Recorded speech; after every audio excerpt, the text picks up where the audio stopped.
हमको आपको हमारी समस्या बतानी है, हमको हमारे आइडियाज आपसे शेयर करने हैं, हम क्या करना चाहते हैं आपको बताना है। तो मुझे लगा कि युवाओं के लिए कुछ करना चाहता हूँ और मैं नौकरी से त्याग पत्र देना चाहता हूँ। जैसा यहाँ पे हर कोई सोचता है, माँ का पहला रिएक्शन ये था कि अरे तुझे पेंशन तो मिलेगी ना, और दूसरी जो जिम्मेदारी उसने फिर बोला कि नहीं, आप किसी का दुख दर्द बांटने के लिए जा रहे हो, जिसने तुमको पहचान दी आप कीजिए। दूसरा जो रिस्पॉन्सिबिलिटी था जो मेरे वजह से मेरे लाइफ में है, एक तो मेरी पत्नी डॉक्टर ममता और मेरी बेटी डॉक्टर वहाँ पे आर्रा जो बेटी है साथ दूंगी, तो उसने हमेशा से मेरा साथ दिया है। उसने बेहिचक बोला कि आपको जो करना है कीजिए, बेटी की रिस्पॉन्सिबिलिटी मैं संभाल लूंगी, मैं सब कुछ देखूंगी। तो जब मुझे दोनों साइड से क्लियरेंस मिल गया, मैंने रिजाइन कर दिया और यहाँ पे मैं आवाज आ रहा है।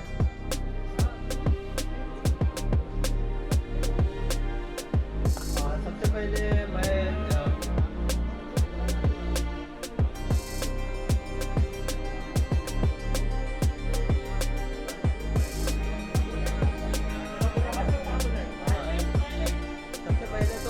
इंट्रोड्यूस करना चाहता हूँ मेरी धर्मपत्नी डॉक्टर ममता को, जो मेरे भाई और वो भी यहाँ पे आई है। तो ये सवाल 19 सितंबर का तो एक ऑफिशियली मैंने सोशल मीडिया के थ्रू साझा किया था कि मैं इस आईपीएस की सेवा से त्याग पत्र दे रहा हूँ। और मेरे बारे में आप सब जानते हैं, सुदीप लांगे मैं आईपीएस ऑफिसर, लेकिन अभी जो आप मुझे देख रहे हैं जो है सुदीप रमन लांगे एक्स आईपीएस। तो आईपीएस होने का सपना तो लाखों लोगों का होता है, लाखों युवा उसके लिए तैयारी करते हैं, कुछ उसमें सिलेक्ट होते हैं, बाद में फील्ड में आते हैं, अपना काम करते हैं। तो यही एक सपना लेके मैंने भी प्रिपरेशन किया था, और ये सपना पाते वक्त जिस स्ट्रगल से मैं गुजरा हूँ, मैंने एक बुक भी लिखा था उसके ऊपर में।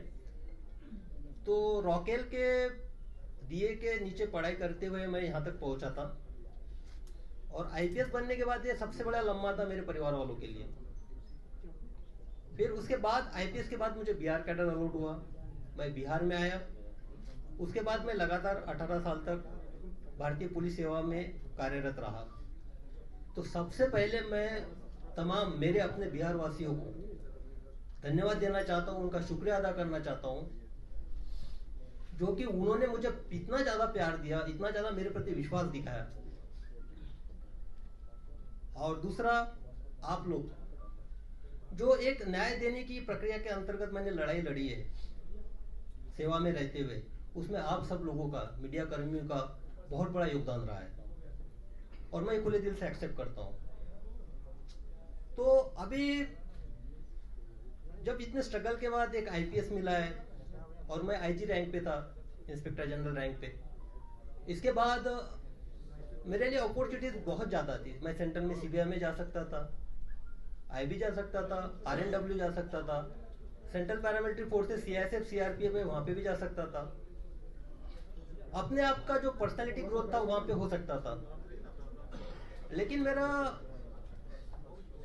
जो मन था वो एक तरह से बेचैन था, क्योंकि मेरा ये पर्सनल मानना है कि जीवन में जो आपकी धरती माँ होती है उसका आपके ऊपर कर्ज होता है।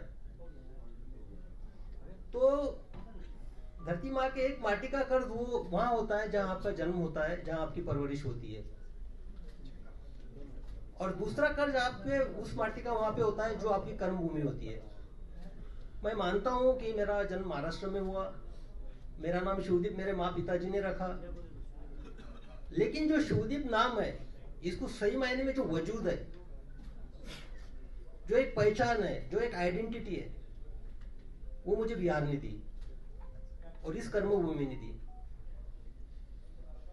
तो जब मैं इस आइडेंटिटी को देखता हूं, मेरे शिवदीप नाम को देखता हूं, जिसने आप लोगों के माध्यम से भी पूरे देश ने जाना, तो मैं अपने आप के लिए, खुद के लिए नहीं जी सकता हूं। जब मैं अभी पूरे बिहार को देख रहा हूं, यहाँ के स्पेशली युवा एनर्जी को देख रहा हूं, युवा पीढ़ी को देख रहा हूँ, तो बिहार के आने वाले 10 साल में दशा और दिशा कई सारे सवाल मेरे सामने पैदा करती है, मुझे सोचने पे मजबूर करती है। तो मुझे लगा कि सिर्फ सेवा में रह के मैं अपने आप के ग्रोथ से ज्यादा जिस माटी का कर्ज मेरे ऊपर है उसके तरफ क्यों ना एक कदम उठाऊं, क्यों ना वो बिहार की दशा और दिशा में जो युवा ऊर्जा है, युवा एनर्जी है, उसको चैनलाइज के तौर पे एक माध्यम बनूं। तो फिर मैंने डिसाइड कर लिया कि निस्वार्थ सेवा देनी है। एग्जाम्पल के तौर पे बताता हूँ, अभी परसों रास्ते से जा रहा था, एटीएम के बाजू में एक सिक्योरिटी गार्ड खाना खा रहा था। बाजू में देखा, आप यकीन नहीं कीजिएगा, थाली में चावल थे, पानी डाल रहा था, इसलिए मेरा ऑब्जर्वेशन गया, उसे पानी डाल के चावल खा रहा था पानी के साथ। तो वो तो पुलिस का काम नहीं हो, पुलिस के पास नहीं आ सकता अगर मैं सर्विस में रहता तो। लेकिन हाँ भाई, उसके चावल के साथ मैं एक साग क्यों नहीं दे सकता हूँ, अचार क्यों नहीं दे सकता हूँ, उसके साथ रोटी क्यों नहीं दे सकता हूँ? ये सवाल मेरे मन में, क्या करने वाले हो? तो मैंने पहले बताया था कि बिहार की जो दशा और दिशा 10 साल के बाद मुझे दिखाई दे रही है, वो मुझे बेचैन करती है, डिस्टर्ब करती है।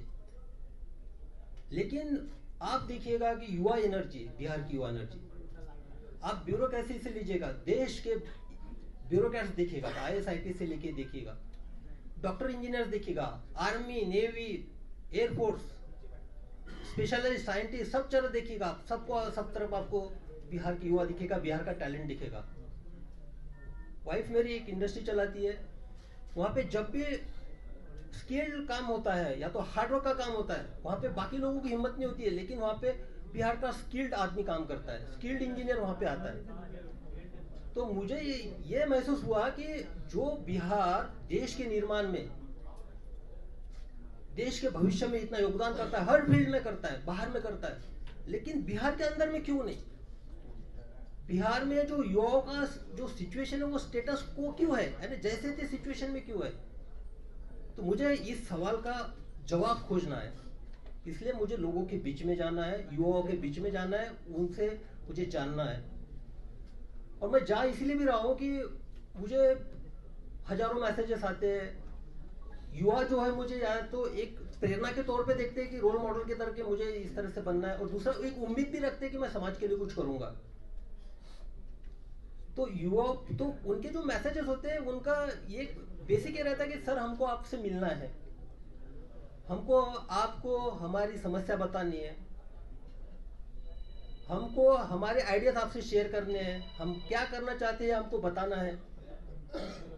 तो मुझे लगा कि मैं तो अभी उसी फील्ड में था, यानी ब्यूरोक्रेसी में था, टेबल के इस पार था। तो टेबल के इस पार अगर बैठ के सुनूंगा तो कोई मतलब नहीं है, तो और उनको बुलाऊं मेरे पास, ये भी कोई मैटर नहीं करता है। तो मैंने डिसाइड किया कि उनके पास जाना चाहिए, जो धरातल से मुझे मैसेजेस आते हैं, जो मेरे साथ कम्युनिकेट करते हैं, जो संदेशा भेजते हैं, उनको मिलना चाहिए, डायरेक्ट मिलके उनसे समझना चाहिए कि क्या हो सकता है, उनकी सोच क्या है, सोच में बदलाव कैसे लाया जा सकता है। तो एक उसी तौर पे मैं अभी निकल पड़ा हूँ, युवाओं से मैं मिलूंगा, और इसके मेरे जो एक रन फॉर सेल्फ है, एक रन फॉर सेल्फ ये मेरा इंडिविजुअल है, मैं निकल रहा हूँ मिलने के लिए। तो इसमें मेरे 3 प्रिंसिपल्स है बेसिकली। पहला तो ये है कि देखो, आप फिट है, मैं भी फिट हूँ, आप फिट है तो आपका परिवार भी फिट है। और सबसे बेसिक जो है पूरे इसका रन फॉर सेल्फ का फाउंडेशन ये है, मैं किसी को क्रिटिसाइज नहीं कर रहा हूँ, ना मुझे किसी सरकार पे बात करनी है, ना मुझे व्यवस्था पे बात करनी है, ना मुझे किसी की कमियां गिनानी है, ना मुझे किसी के पॉजिटिव निगेटिव पॉइंट्स गिनाने हैं। मुझे सिर्फ ये बताना है कि भाई आप इंडिविजुअली अपने आप में क्या बदलाव ला सकते हो, और वो शुरुआत अपने आप से करनी है, कर देगी। लेकिन मैं जिस इंटेंशन से निकला हूँ, मुझे लगता है कि मैं तो पाप कर रहा हूँ फिर, अगर मैं कुछ नहीं कर पाया तो। मैं जिस माटी ने मुझे नाम दिया है उसके साथ मैं गद्दारी कर रहा हूँ, तो मैं उस इंटेंशन के साथ निकला हूँ। तो लोगों से इंटरेक्शन करना है, स्पेशली युवाओं से, जो 10 साल के आगे की जनरेशन को एक नए मुकाम पे जाए, बिहार की दशा दुशा को बदलने की कोशिश करे। और उनसे बात करते हुए उनके आइडियाज आएंगे, उनके प्रॉब्लम सुनने में आएंगे, सारे आएंगे, तो मिल के बैठते हैं, मिल के चलते हैं। ये सफर हम सबके साथ का है, युवाओं का और मेरा सफर है ये। मैं आपके साथ में रहूंगा। जब प्रॉब्लम सामने आएंगे तो उसका सोल्यूशन भी हम ही लोगों को खोजना है, हम ही लोगों को साथ लेके आगे बढ़ना है। तो इसी के लिए ये 3 प्रिंसिपल के तौर पे मैं निकला हूँ।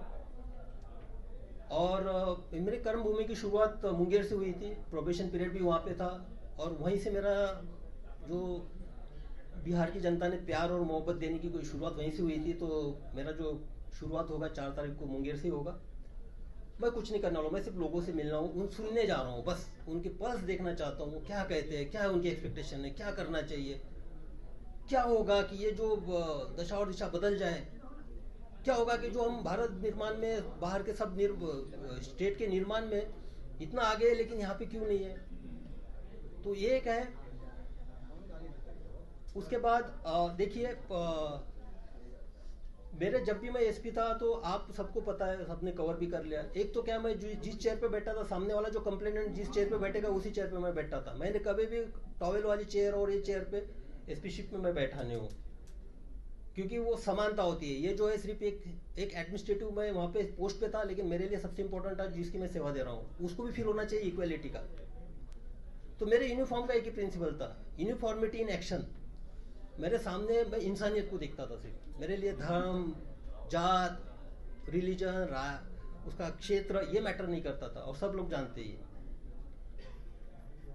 और दूसरा था यूनिफॉर्मिटी इन पर्सनैलिटी। मैं सबके लिए अवेलेबल था, जो अंदर था वो बाहर था, जो था मुंह पे था। तो वहाँ पे देखा, जब मैं मेरा दरवाजा ऑफिस का हमेशा खुला रहता था, कभी उसको डोर नहीं लगता था उसमें। जब ऑफिस से मैं निकलता था तभी डोर लगता था, तो मुझे सामने दिखाई देते थे। जब मैंने सब लोगों को इंटरेक्शन, यानी सीधा आप आइए, कंप्लेंट बताइए, किसी आपको मीडिएटर की लेने की जरूरत नहीं है, क्योंकि आपको आवाज़ आनी चाहिए, आपकी आवाज़ मुझे सुनना है, आपकी आवाज़ मुझे बनना है, फिर न्याय देने की कोशिश करनी है। तो इसी तरह मुझे लगा कि किसी के थ्रू नहीं बात करते, जो बात करनी है सीधा बात करते हैं। इसलिए एक ऐप डेवलप किया, और मैं बता देना चाहता हूँ कि ये जो ऐप डेवलप किया उसका नाम है कनेक्ट विद शिवदीप। और वो बिहार के लड़कों और लड़कियों ने किया है, उन्होंने किया ना, बिहार के लड़के लड़के वो सामने आए। जब मैंने उनके सामने एक आइडिया रखा, बोले कि नहीं सर हम डेवलप करते, तो उन्होंने एक कनेक्ट विद शिवदीप नाम का ऐप नहीं किया। उसमें आप डायरेक्ट कनेक्ट मेरे साथ हो सकते हैं, आप आपकी समस्याएं रख सकते हैं, क्योंकि बाकी जो इतने सारे प्लेटफॉर्म हो गए उसमें मैं फोकस नहीं कर पाऊंगा, तो इसमें मुझे एक आइडिया आ जाएगी।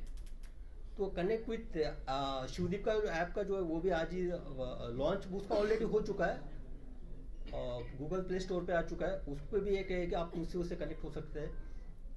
तो उसी के तौर पे बदलाव आपसे तभी चालू होगा, आप पहले फिट हो गए। फिट होने में इतना मतलब नहीं कि आपको कुछ बॉडी वॉडी बनाना है या ये करना है। फिट मीन्स आप फिजिकली कितने फिट रह सकते हो। मैं भी जो सेवा दे पाया हूँ वो फिटनेस के तौर पे दे पाया हूँ, एक निरोगी के तौर पे। इसलिए मेरे एक इसका पार्ट ये भी है कि मैं 20 किलोमीटर दौड़ूंगा, जो पूरे बिहार का मेरे सामने एक प्लान है। उसके हिसाब से मैं 20 किलोमीटर एक जगह दौड़ूंगा, बाद में दूसरे डिस्ट्रिक्ट में दौड़ूंगा, हर जिला को मैं टच करूंगा। और उसके साथ दूसरा जो है, आप मेंटली फिट भी होना चाहिए, साइकोलॉजिकली फिटनेस चाहिए यहाँ पे। वो जो स्टेटस को की मैं बात कर रहा हूँ, जैसे थी सिचुएशंस की, तो भाई मैंने देखा है, आप लोगों में एनर्जी देखी है। मैं जब पटना से ट्रांसफर हो गया था मेरा, why Patna is crying for this cop, एक आर्टिकल छपा था नेशनल लेवल पे टाइम्स ऑफ इंडिया में, हाहाकार मच गया था, लोग रो रहे थे ट्रांसफर के बाद। और वो लोग कौन थे? वो लड़के थे, स्टूडेंट थे, जो 14 दिन तक 4 या 5 डिग्री सेंटीग्रेड में अपना अनशन पे बैठे थे 9 दिन तक। तो क्या था उनका, मैंने पासपोर्ट बनाया था या किसी को मैंने केस से निकाला था, उनके लिए मैंने क्या किया था। लेकिन वो मेरे लिए सामने आए थे, उन्होंने अपना एक रेजिस्टेंस दिखाया था कि ट्रांसफर के प्रति। उनके जो आंसू है, वो आंसू मेरी जिम्मेदारी और बढ़ाते हैं। देखो, आपका कोई खून का नहीं है, आपका कोई रिश्तेदार नहीं है, आपका कोई सगा सोरा नहीं है, और आपके लिए रो रहा है, तो जिम्मेदारी और आप पे बढ़ती है।